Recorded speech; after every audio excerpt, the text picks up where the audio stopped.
Hello guys, welcome to my fourth mini blog. এই day 4ই ছিল আমাদের এবার বোলপুর ট্রিপের শেষ দিনটাই। সকাল সকাল ব্রেকফাস্ট করে আমরা দুজন বসে গেছিলাম প্যাকিং করতে, কারণ বোলপুর থেকে এবার আমরা প্রচুর শপিং করে নিয়েছিলাম, তো প্যাকিং করতে অনেক টাইম লাগছিল। অ্যান্ড দেন তারপরে আমরা তাড়াতাড়ি করে আর্লি লাঞ্চ করে নিলাম, কারণ আমাদের একটার সময় ট্রেন ধরার ছিল। আগে থেকেই টোটো বুক করা ছিল, তাই সেই টোটোতে করে আমরা পৌঁছে গেলাম স্টেশনে। ট্রেনটাও দিয়ে দিলে একদম রাইট টাইমে। এই দিন আমরা 1:10-এর যে শান্তিনিকেতন এক্সপ্রেসটা হচ্ছে সেটাতে আমাদের সিসি কামরার টিকিট কাটা ছিল, যেটা দাম হচ্ছে 300 টাকা করে।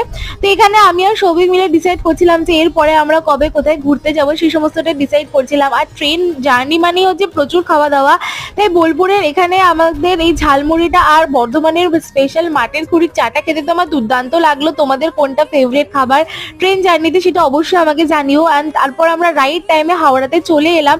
প্রত্যেকটা ট্রিপেই শেষ করে বাড়ি ফেরার একটা আনন্দও থাকে, দুঃখও থাকে, আর বাড়িতে ফিরে যখন এই মুখটা দেখি সব আনন্দ জাস্ট আলাদাই হয়।